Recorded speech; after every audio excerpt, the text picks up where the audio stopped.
Hello there. Welcome to the IGB and GGB ICE studio. I'm joined by Stephen Martino, the Senior Vice President and Chief Compliance Officer for MGM Resorts. Welcome into the studio. Thank you. Nice to be here. Thank you for coming. Now, it feels like Las Vegas is emerging from a period of scrutiny around the operator's anti-money laundering safeguards. What do you think the whole industry has learned from this? Well, it's been an important time for the industry to take stock of what it's doing, making sure that its compliance procedures, particularly around AML, know your customer, are meeting the standards of our regulators and meeting our standards. Uh, there's been a number of fines that have been issued by the Nevada Gaming Control Board. MGM Resorts was fined. Uh, our The issues for specific to MGM were really around the conduct of a handful of employees, one of our former property presidents, who were trained on the right things to do and didn't do it. So we've taken this as an opportunity to redouble our training, making sure that we have the right processes and procedures in place. We have added some staffing. We are looking at things as carefully as we always have, but it really has been a time of reflection. You can't go through a situation like this and not be changed, not endeavor to do better. And that's why we're putting our resources. And it seems as though the industry is constantly facing an emerging range of compliance risks, especially as it expands. At MGM, how do you monitor and identify the ever changing landscape? Well, you, you're right. There's a lot going on. I mean, you don't have to walk around this trade floor for very long to know where things are coming. And I think that what you see on the floor here leads where we are in the United States. I think the United States gaming market tends to lag. So it gives us a sense as to where the industry is going. We are working hard to identify what those are and where we need to redouble our compliance. Uh, as I mentioned before, there's been so much focus over the last, say, 2 years on AML related compliance, know your customer, in particular, where source of funds and money is coming from. And that's going to be the same whether you're talking about traditional brick and mortar gaming or as internet related gaming, sports wagering, mobile gaming, as that expands. So I feel comfortable that we're going to see where the challenges are coming, and it'll give us an opportunity to make sure again that we have the appropriate procedures in place, and we really think through what do we need to accomplish in a compliance organization, make sure that we're adequately staffed, and be able to address them when it comes to the jurisdictions in which we operate. And that is, of course, supported by new technologies such as AI. How do you see these solutions as advancing these efforts? Well, we are looking at new technologies in the compliance space.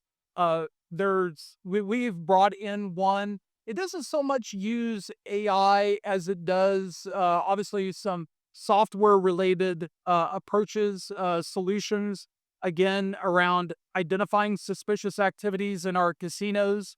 I Helping us with knowing and being able to identify who our customers are, where their source of funds are. I think that and this is really probably speaking more for me, so much more about AI that I need to know and get smart on and see where the technology goes and where the opportunities present itself.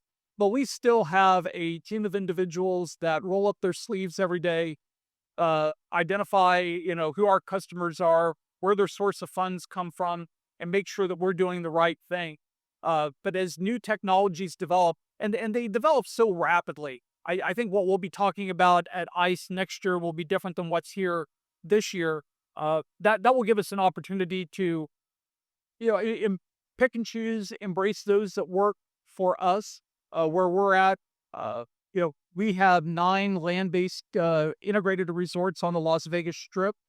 We have 7 in 7 other states in the United States.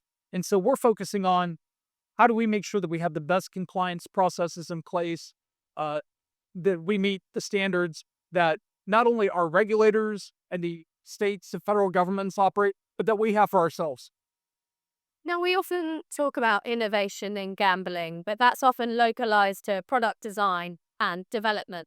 Is there space for innovation in compliance? Absolutely. And I think, as I maybe indicated a little bit before, we have found some innovation around some technology, particularly, for us, so much focus in Las Vegas on suspicious activity, know your customer, where we can get some assistance from technology to be able to harness all the information that all of our systems throughout the company develop. We're using that. I really days have gone past of where you can track all of this information in an Excel spreadsheet or on a piece of paper. And we are going to do that. I think that there is some innovation out there. And I think that there's more coming. Where there are companies that are trying to bring that to space specifically for the casino industry. And I think that that's been a problem for us on the compliance side of gaming, is that there really wasn't gaming specific compliance systems. There was a lot of shoehorning of things that were used for the banking industry, maybe even for the cannabis industry, but it really was a custom built for gaming. We're starting to see that develop, and as it does, it's going to make us more compliant. It's going to make us more efficient. Now, MGM resorts are particularly proactive when it comes to responsible gambling. How does your role touch on responsible gambling? And how do you and your team help to embed it across the business? Yeah, well, responsible gaming is core to what we do. It's a core function of compliance, but it's really a core function of MGM Resorts. We take a tremendous amount of pride in our willingness and our determination to talk about responsible gaming. We have adopted the Game Sense program, which we have licensed from the British Columbia Lottery Corporation out of Canada. And it allows us to talk not only to our customers, but also to our employees about healthy gambling, about making sure that people approach gambling in a responsible way to keep gambling fun, that individuals should set a budget and they should see their trip to the casino or their sports wager as a form of entertainment, as a form of fun. And if it no longer is fun, if they're thinking about their gambling all the time, if they're chasing losses, if they're thinking about ways to how they can make up the money that they've lost, they really need to take a step back. They need to set a budget, and it's okay to take a time out from gaming if it's not fun. And that's what we've tried to talk to our customers about, and also our employees, so that they can carry that message to the customers. This feels like an area that's ripe for innovation. Are there any areas in are there any RG initiatives you've worked on that you're particularly proud of? Well, I'm particularly proud of the amount of training that we have provided to MGM Resorts employees over the last, call it 2, 3 years. 3 years ago, our highest level of Game Sense training, we trained just around 300, a little bit more than 300 people. In 2024, it was over 1,000. In 2025, last year, it was more than 2,000. So we have seen exponential growth in our engagement of training with our employees. And when you do that, you make them aware of the particular challenges that exist for some individuals in gaming. Most people gamble with absolutely no problem at all whatsoever, for you're right around 95 or more percent. But there are a handful of people where their gambling can pose a problem.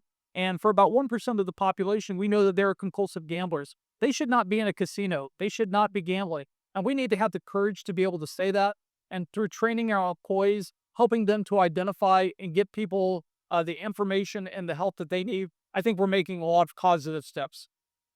So, speaking there about what you're proud of, conversely, I wonder, are there any gaps in the industry's approach that you see?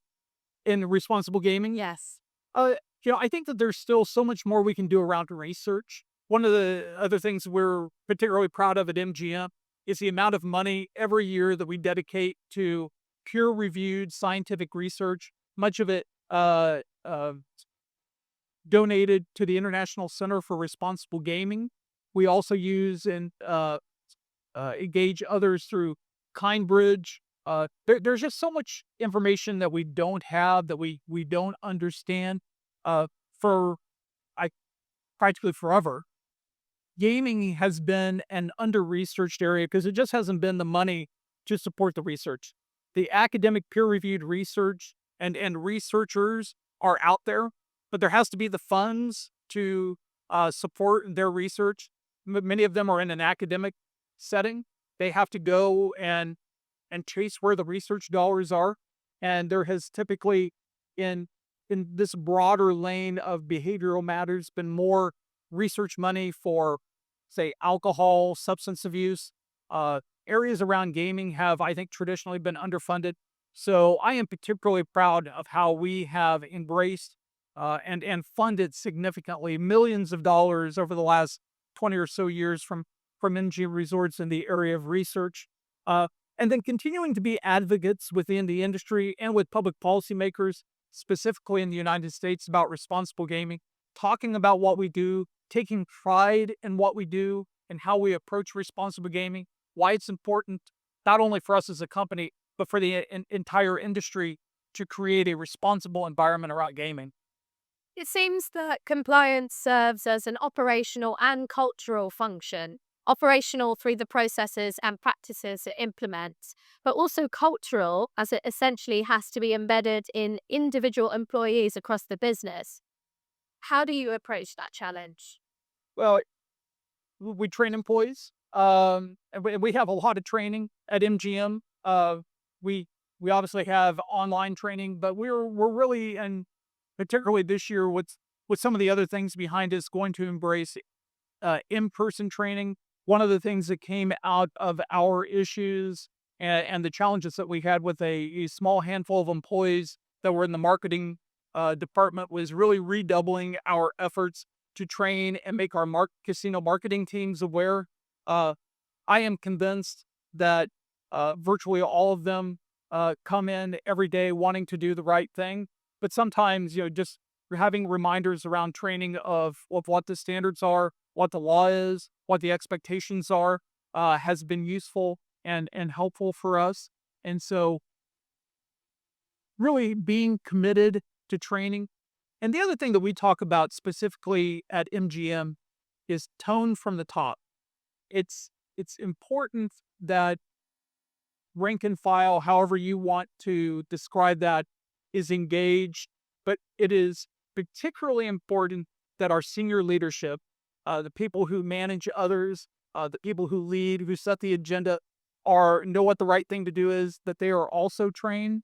And so I think you will see at MGM a real commitment to tone from the top. Our executive leadership, our property leadership, all attending meetings, attending trainings, reinforcing how important compliance is, reinforcing how important responsible gaming is. Uh, we are not better, we are not richer because there are some people who are in distress, and we're certainly not better and we're not richer if people are coming into our properties and not doing the right thing. We are committed to focusing on putting the right things first, and we do that, through training. That's where it starts. And what have you taken from your background as a regulator into your role at MGM Resorts? Um, it's a helpful background. Um, you know, I am exposed to things on the business side that I was not exposed to as a regulator. I think a lot of what I did in my regulatory career was new jurisdiction startups. I'm originally from Kansas in the United States, and was able to work with the team that opened the first commercial casino in the state of Kansas, and transition that agency from what had been a pari-mutuel regulator to a gaming regulator, and then had the fortune to move to the state of Maryland, where worked with the team that opened the first five casinos in the state of Maryland. When you do that, you obviously you have regulations, controls, uh, but that tends to put you down, one path, kind of making sure a lot of checking of boxes. Uh, I'm extremely proud of my regulatory career and what we were able to accomplish there. But then having that experience and being able to come to NGM and have it inform the work that we do uh, on a daily basis. And if nothing else, being able to talk to regulators, know what interests them, know what concerns them. Uh, I, it's been helpful, worthwhile. And finally, what risks do you see ahead for the industry? What What risks? risks? Um, I think really the things that we've spoken about before. I think particularly in the United States, uh, and in Nevada, there continues to be a tremendous amount of focus on uh, financial compliance, AML, reporting suspicious activity, identifying suspicious activity, know your customer, knowing where the funds are coming from. We have put all the things we've spoken about, the focus and attention of employees, of training, of making sure that we have the processes in place. And the other key, or other issue that we really just need to be vigilant on is responsible gaming. I think it's a gating issue in many jurisdictions in the United States that have not yet adopted sports wagering or iGaming. I think that there are issues and concerns around responsible gaming, how the industry is approaching that, and I think that MGM Resorts is leading the way with what we are doing with employee training, with game sense, with talking to customers and employees in a frank manner, but his realistic, and making sure that we emphasize that gaming is entertainment, that gaming is and should be fun, and if it's not fun, then it's okay to take a break. It's okay to set a budget. But those are the things that going in this year I intend to focus on. Just our continued attention to responsible gaming and making sure that throughout our organization that compliance is top of mind. Stephen, thank you so much for coming into the studio today. It's so nice to be here. Thank you. To you.